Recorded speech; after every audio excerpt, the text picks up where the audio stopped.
IMC dimanapun Anda berada, senang sekali saya bisa menyapa kembali di YouTube series dari Cek Fakta Reproduksi Perempuan. Kali ini tema atau bahasan kita adalah kok sering keputihan ya? Pasti para wanita suka relate banget nih ya sama kata-kata keputihan. Tapi sebagaimana yang akan kita bahas hari ini jelasnya mungkin gak cuman saya sendiri yang akan bahas, tapi lebih ke kita mengundang dulu ahlinya. Di sini sudah ada Dr. Caroline Tirta Jasa SPOGK, seorang dokter spesialis kebidanan dan juga kandungan konsultan dengan subspesialis fertility dan juga hormon reproduksi. Beliau juga merupakan ahli laparoskopi atau ahli bedah laparoskopi lebih tepatnya dari Rumah Sakit IMC Pulau Mas. Halo Dokter Caroline. Halo, Fi. Berjumpa lagi kita. Iya. Pembahasan kali ini tadi di awal saya bilang relate banget nih sama semua perempuan. Iya. Karena aku yakin banget gak ada satupun perempuan di muka bumi ini yang gak pernah ngalamin keputihan ya. betul. Nah makanya kita bahas dulu nih soal keputihan itu sendiri. Sebenarnya dimaksud dengan keputihan tuh apa sih dok? Jadi keputihan itu sebetulnya istilah awam ya. Kalau bahasa Inggrisnya vaginal discharge. Vaginal discharge ini maksudnya adalah keluarnya cairan ya dari vagina. Oke. Ya. Simpelnya seperti itu, Vi. Nah, dan untuk selebihnya nanti kita bahas di pertanyaan berikut. Oke, nah itu kan tadi keluarnya cairan dari Iya. Vagina, Dari vagina. gitu ya. Iya. Itu kan berarti jenis cairannya juga banyak, warnanya Ya, beda-beda, macam-macamnya betul. juga beda. Ya. Nah itu ada macam-macam keputihan nggak sih dok? Ada. Jadi keputihan ini tidak selalu keputihan yang patologis. Patologis tuh maksudnya ada infeksinya. Oh. Iya. Jadi keputihan itu secara garis besar dibedakan dua macam. Ya, yang satu keputihan fisiologis ya atau keputihan yang alami terjadi. Yang kedua adalah keputihan yang patologis yang tidak normal yang mengharuskan Anda datang cek ke dokter kandungan. Ya. Nah, keputihan yang fisiologis ini adalah keputihan yang secara alami terjadi berhubungan dengan misalnya di puncak masa subur itu akan keluar tuh vaginal discharge ya, cairan yang lumayan agak banyak, kadang-kadang seperti kencing, seperti air ya.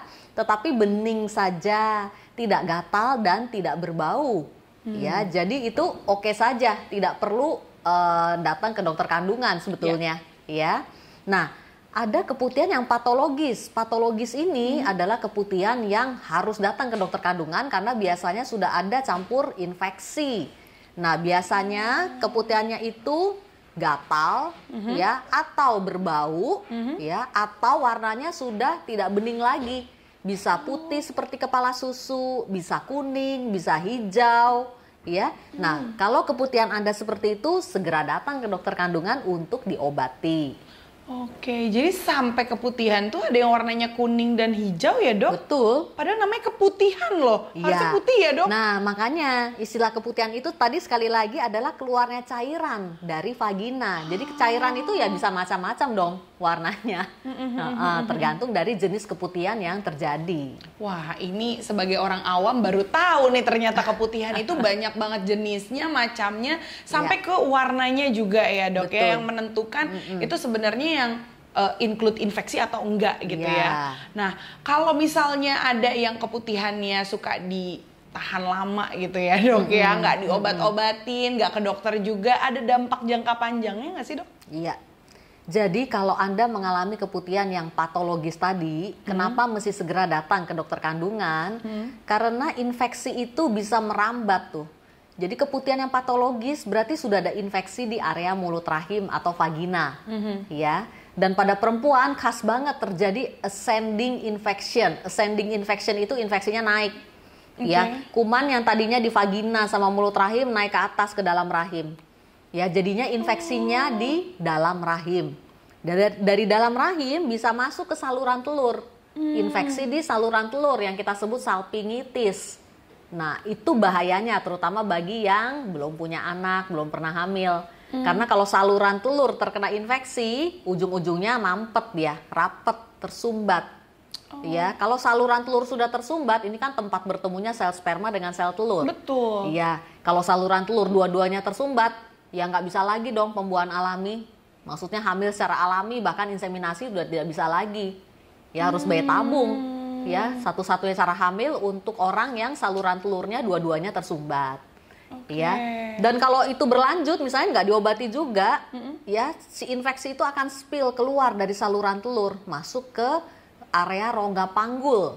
Itu yang kita sebut PID, pelvic inflammatory disease. Itu apa ya. tuh, Dok? Infeksi atau penyakit radang panggul namanya.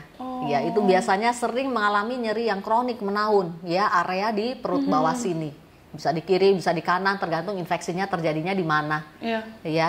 Dan kalau infeksi atau PID ini dibiarkan, tahap yang paling parahnya itu bisa berupa tubo-ovarial abses. Jadi terbentuk kantong nanah di situ, ya, di area saluran telur, ya, dekat-dekat indung telur juga sebetulnya, tubo-ovarial abses, atau indung telurnya juga terinfeksi, ya, tubo-ovarial abses. Jadi infeksi yang mengenai atau kantong nanah yang sudah terjadi di area saluran telur dan indung telur. Nah, kalau udah kejadiannya seperti itu dan tidak respon dengan antibiotik karena nanah itu kan harus dikeluarkan, ya, kita bisa lakukan dengan laparoskopi biasa untuk membersihkan nanah dan mengangkat tubo-ovarial absesnya. Tapi kalau infeksi yang sudah parah banget, kadang-kadang ya saluran telur dan indung telurnya harus dibuang. Wah, bisa sampai separah itu ya, Dok, ya? ya? Jadi keputihan sebetulnya kesannya remeh-temeh ya. Ya, tetapi kalau dia tidak diatasi secara tepat, ya, ujung-ujungnya orang tuh bisa kehilangan saluran telur dan indung telur sebetulnya dalam tahap yang paling parahnya. Atau ya tahap moderatnya susah hamil. Gitu. Jadi dari awal keputihan yang kayaknya simpel banget ya, setiap perempuan merasakan hampir setiap bulan ketika menstruasi atau setelah menstruasi gitu ya. Betul. Tapi ternyata sampai bisa jadi infertilitas dan juga yang tadi ya, sampai harus ovarial abses. Angkat. Waduh, itu bahaya banget ya. Nah, mungkin kalau sudah ada gejala-gejalanya nih, sudah merasakan keputihan, sebaiknya itu harus ke dokter kandungan atau mungkin ke dokter kulit kelamin nggak sih, Dok? Nah, ini dia. Jadi keputihan ini sebetulnya kalau mau dicek masuk ke dalam vagina dan melihat mulut rahim, infeksinya itu persisnya ada di mana sih? Itu datangnya ke dokter kandungan. Ya, jadi yang tepatnya itu ke dokter kandungan. Ya, karena dengan dokter kandungan lebih lengkap alatnya. Karena bisa dibuka tuh dengan spekulum yang ukurannya sesuai dengan vagina, kita bisa buka, kemudian dilihat apakah mulut rahimnya juga terinfeksi, merah nggak mulut rahimnya. Infeksinya itu terjadinya di mana?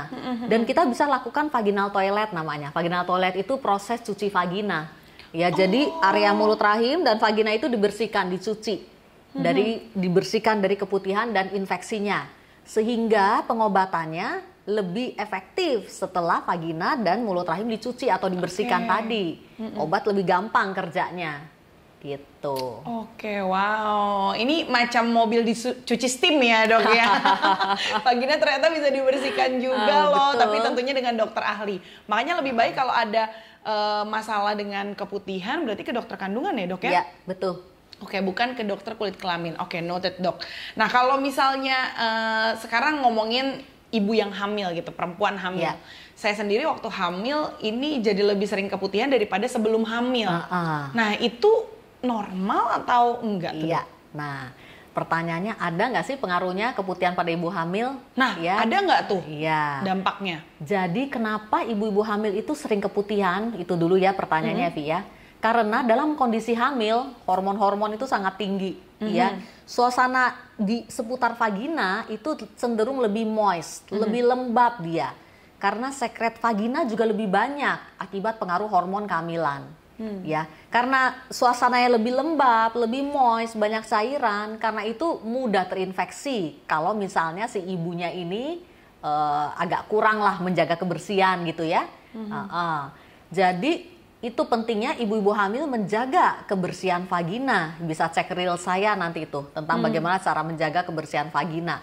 Nah, itu dicek, diperhatikan, dan kalau terjadi keputihan, yang tadi keputihan yang patologis, segera ngomong ke dokter kandungan yang tempat kontrol hamilnya. Untuk ya itu tadi dengan spekulum dicek infeksinya ada atau tidak dan dilakukan pembersihan dan diobati. Karena keputihan yang tidak diobati pada ibu hamil bisa memicu terjadinya kontraksi dini. Sampai ke situ dong. Kalau kontraksi sudah dimulai, ya ujung-ujungnya apa? Ketuban pecah dini dan kelahiran prematur. Nah, itu yang gawatnya kalau keputihan pada ibu hamil dibiarkan. Ya, jadi semua infeksi pada ibu hamil harus diobati karena infeksi akan mencetuskan kontraksi karena terbentuknya zat prostaglandin, tuh zat-zat inflamator. ya zat-zat radang, ya itu akan memicu kontraksi. Ya, kalau sudah kontraksi ya pasti sebentar lagi ketuban pecah dini dan kelahiran prematur. Itu ibarat kayak lingkaran setan tuh, ya, yang triggernya adalah keputihan yang tidak diobati tadi. Jalan dia lingkaran setannya. Nah itu yang harus dicegah. Wah, apalagi kan ibu hamil bolak-balik ke kamar mandinya nggak kehitung ya dok. Betul, ya. itu yang bikin sering terinfeksi juga karena lembab kan. Lembab, terus juga mungkin celana dalamnya sudah ada bakteri gitu. Apalagi kalau pakai panty liner. Nah, pakai panty liner itu salah besar. Oh, itu nggak boleh ya dok? Iya, ini jangan. baik yang hamil ataupun tidak hamil dok? Betul, karena panty liner itu kadang kelembapannya lebih cepat tercapai. Lebih lembab dia. Kan dikekep itu lebih panas, apalagi kalau pakai celana dalamnya ketat juga. Nah, kombinasi dari itu yang membuat vagina itu cenderung lebih lembab dan lebih mudah terinfeksi. Nah, itu kalau ada keputihan ya pertama harus dicek ya. Kalau bisa pakai celana dalam yang longgar aja dan tidak perlu panty liner. Kalau terasa basah atau tidak nyaman ya ganti celana dalam. Jadi bawanya celana dalam ya. Waduh, ini kita kayak packing dong dok ya setiap hari ya. Kalau bahannya juga bahan katun yang longgar ya, supaya tidak lembab, suasananya lebih kering, banyak ventilasi. Punya ventilasi ya, ada jendelanya ya jadinya ya.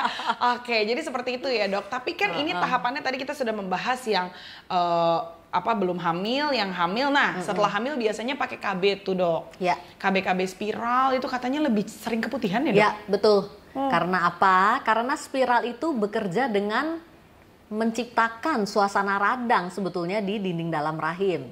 Spiral itu kan sebetulnya benda asing. Intrauterine device atau IUD itu adalah benda asing. Dia bekerja dengan menimbulkan reaksi radang lokal di area dinding dalam rahim sehingga implantasi tertanamnya embrio itu juga tidak terjadi. Juga mencegah kapasitas sperma untuk pembuahan. Itu cara bekerjanya IUD. Karena itu ya akseptor IUD sering keputihan. Nah sama juga perlakuannya. Kenapa orang pakai spiral itu mesti kontrol tiap 6 bulan? Yang pertama itu tujuannya untuk ngecek ada nggak infeksi atau keputihan di seputar area mulut rahim dan vagina. Kalau ada ya biasanya kita cuci dong vaginal toilet.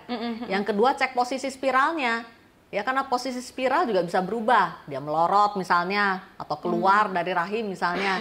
Itu yang penting dilakukan pada para pemakai IUD. Jadi nggak sekali dipasang terus 5 tahun lagi gitu baru balik gitu ngecek. Enggak ya dok? Ya itu pentingnya kontrol IUD pada pemakai spiral. Nah tuh, nih warga-warga spiral mana suaranya? Berarti harus kontrol rutin lebih sering lagi ya. Daripada mungkin yang 3-6 bulan sekali 3-6 bulan sekali. Iya. Oke, lebih sering daripada yang mungkin nggak pakai spiral gitu ya dok ya, yang harus setahun sekali. Nah, kalau misalnya yang keputihan itu ternyata belum menikah, masih nona gitu ya, masih virgin gitu. Itu gimana dok? Ada nggak pernah keluhan yang seperti itu? Banyak. Anak-anak remaja perempuan kita kan juga banyak yang mengalami keputihan. Cuma kadang-kadang nggak ngomong sama ibunya. Malu. Jadi datang ke mama itu kalau sudah parah, misalnya keputihannya udah gatel, udah berbau, ya biasanya baru datang ke mamanya baru ngomong. Ya. Nah karena itu pentingnya peran ibu untuk selalu kasih pesan tuh sama anak perempuannya. Kalau ada keputihan bilang, kalau ada perdarahan bilang. Cara cebok pun itu mesti diajari loh dari ibu ke anak perempuannya. Dan jangan salah ngajarinnya. Ya, dengan yang benar cara cebok. Yaitu ada bibir besar, ada bibir kecil, area lipatan itu harus kena sabun. Iya, jadi kalau cebok itu agak dijembreng. Selaput darah tuh masih di dalam, nggak usah takut. Cebok kedalaman misalnya kena selaput darah nggak usah takut, nggak bakalan.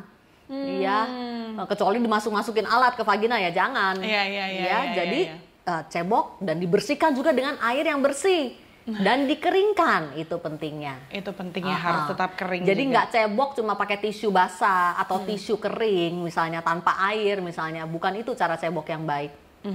Oke. Nah, tadi karena ada bahasan soal lubang besar, lubang kecil, aku jadi keingetan kalau nggak salah kan vagina temenannya kan sama saluran kencing nih dok. Ya, terus ada kaitannya nggak sih keputihan sama mungkin infeksi saluran kencing gitu? Ada. Kaitannya besar, ya. Jadi kuman karena letaknya dekat antara lubang kencing, keluarnya kencing dengan vagina, karena itu kalau terjadi keputihan, ya bisa kumannya itu menginfeksi juga saluran kencing. Ya, jadi biasanya kalau pasien ibu hamil itu datang dengan infeksi saluran kencing, biasanya saya tanya juga tuh, ada keputihan juga nggak Bu? Ya, nah kalau ada keputihan juga kita cek, ya, apakah infeksi di vagina dan mulut rahimnya juga ada, itu dibersihkan, diobati. Kalau nggak ya infeksi saluran kencingnya juga nggak selesai pengobatannya. Jadi dua-duanya dibersihkan. Balik ke yang tadi, yang para nona itu, Vi. Ya. Jadi kalau nona kita nggak buka vagina tentunya, karena kan masih virgin. Ya. Ya. Kalau nona biasanya kita dari periksa luar saja kelihatan model keputihannya, asal jangan dicebok dulu. Ya. Ya. Jadi para anak-anak perempuan ini kalau mengalami keputihan, ya, mamanya akan mengantar, ya. Biasanya dokter akan periksa dari luar aja, nggak perlu dicebok dulu, nggak apa-apa. Supaya dokter bisa tahu dari model keputihan itu, biasanya kita bisa menduga infeksinya infeksi apa. Atau diambil swab dari situ, misalnya kalau pada infeksi yang sering banget ya, kita ambil swab untuk kultur dan resistensi dari swab vagina. Oke, makanya nggak bisa self-diagnose ya, harus ke dokter kandungan. Ya, jangan self-diagnose dan jangan berobat ke dokter Google. Nah, itu tuh penting Itu bisa ya. salah semuanya, ngaco banget deh. Iya, Bisa iya, stres sendiri juga kadang-kadang. Betul, jadi jangan mentang-mentang kok keputihannya berbau ya, ternyata ini nih karena googlingnya hasilnya ini gitu. Jangan langsung percaya ya, harus ke dokter kandungan. Terakhir mungkin Dok, pertanyaan dari aku, ini kan banyak banget yang keputihannya tuh berulang berkali-kali. Sebenarnya bisa nggak sih seorang perempuan itu bebas dari keputihan seumur hidupnya? Tidak bisa. Gak bisa. Ya, nggak bisa. Jadi sebagai perempuan Anda memang harus akrab dengan keputihan. Bestie ya. Karena begini, tapi kan keputihan itu tidak selalu harus keputihan yang patologis. Ya, keputihan yang fisiologis, misalnya Anda sedang dalam puncak masa subur atau dalam rangsang seksual, bisa aja terjadi keputihan yang fisiologis. It's okay. Ya, itu yang peristiwa alami aja. Ya. Tetapi tidak ada satupun perempuan yang bebas dari keputihan untuk seumur hidupnya, itu nggak pernah ada. Ya, dan keputihan pun kalau yang patologis misalnya ya, diobatin sekarang nih dia hilang, ya muncul lagi bisa aja. Ya, nggak ada pengobatan keputihan yang sekali untuk sepanjang waktu seumur hidupnya, tuh nggak ada. Iya. Makanya itu ada perempuan yang komplain, Dok, saya kok sering berobat untuk keputihan, tapi kalau obatnya habis datang lagi. Nah, yang perlu ditanya, bagaimana pola Anda menjaga kebersihan vagina? Itu ya, dia. pola hubungan seksual misalnya dengan pasangan seksualnya bersih atau tidak misalnya. Itu yang perlu ditanya balik. Bagaimana itu pola pakai celana dalamnya kayak apa? Cebok pakai sabun atau enggak sih? Itu juga salah satu mitos fakta seputar keputihan tuh. Katanya kalau cebok nggak boleh pakai sabun. Itu salah besar. Ya, Justru harus cebok pakai itu sabun. pakai sabun saat mandi. Ya, jadi 2 kali sehari, kita kan mandi 2 kali sehari kan, pagi sore. Ya udah, sekalian sabunin badan, sekalian juga sabuni organ kemaluan. Ya, supaya senantiasa bersih. Pakai sabun mandi aja biasa, nggak ada sabun-sabun khusus gitu, nggak perlu. Ya, sabun mandi badan sekalian sabunin yang di bawah. Dan kalau cebok, pas saat bersihin nggak usah buru-buru. Ya, seperti kita sabunin badan aja, detail, rapi. Yang tadi sekali lagi tuh ada bibir besar, ada bibir kecil kan. Kalau organ kemaluan perempuan, daerah situ antara bibir besar dan bibir kecil itu area lipatan. Area lipatan selalu menyimpan kuman. Area itu yang harus juga digosok saat cebok. Ya, dan bersihkan dong dengan air. Jangan sampai sabunnya nemplok di situ. Nah, itu makanya kalau lagi cebok pentingnya, istilah saya tuh jembreng. Jembreng tuh dibuka sedikit supaya bisa bersih. Disabunin detail dan dibersihkan juga dengan air yang bersih. Dan jangan lupa keringkan tadi sekali lagi. Senantiasa jaga tidak lembab, tetap kering dan bersih. Itu sebetulnya. Apalagi yang aktivitasnya penuh di luar ya Dok ya, yang sering berkeringat, bawa stoknya yang Jadi banyak. keputihan itu kayak flu, diobatin sembuh, kena lagi, ya bisa aja. Ya berobatlah. Ya, sambil berpikir dong, mencari tahu ya, kenapa kok saya sering keputihan? Ada yang salah nggak dengan pola menjaga kebersihan saya? Kalau rasanya udah perfect masih keputihan juga, bisa konsultasi ke dokter ahli. Biar bisa sama-sama diskusi, kenapa ya Dok? Ya, atau lihat YouTube channel kita. Nah, ya, betul. Gimana sih cara menjaga kebersihan vagina? Mulai dari yang tadi, kering, tidak pakai panty liner, cebok dengan sabun 2 kali sehari, dengan air yang bersih dan dikeringkan. Itu penting banget tuh. Dan hal-hal itu jarang diketahui oleh para perempuan dewasa sekalipun. Nah, bahayanya kalau seorang ibu sendiri masih bingung caranya cebok yang benar, gimana mau ngajarin anak perempuannya coba? Nah, itu dia tuh ya. Jadi kesannya remeh-temeh ya cara cebok gitu ya. Jaga kebersihan vagina, keputihan, kesannya remeh-temeh banget, tapi penting banget. Tapi penting banget dan harus menjadi concern kita juga ya dok ya. Betul. Sekali lagi kalau misalnya ada keluhan apapun, silakan langsung menuju ke dokter kandungan. Seperti itu. Baik Dokter Caroline, terima kasih banyak obrolan kita ya. Sama-sama. Luar biasa sekali. Kalau misalnya ada pertanyaan boleh DM ya ke Instagram @rs.imc. Atau mungkin boleh lihat sosial medianya Dokter Caroline, nih sudah muncul di layar ya. Silakan bisa dihubungi ataupun bisa melihat video-video secara detailnya lagi, video-video lainnya. Itu ada di YouTube channelnya Dokter Caroline dan juga ada di Instagram beliau. Kalau misalnya mau berkonsultasi, boleh loh di Rumah Sakit IMC Pulau Mas. Nanti bisa langsung bertemu dengan Dokter Caroline. Kalau begitu terima kasih banyak untuk Anda yang sudah menonton, Sobat IMC yang sudah menyaksikan YouTube series dari Cek Fakta Reproduksi Perempuan. Kita ketemu lagi di episode-episode berikutnya. Bye-bye.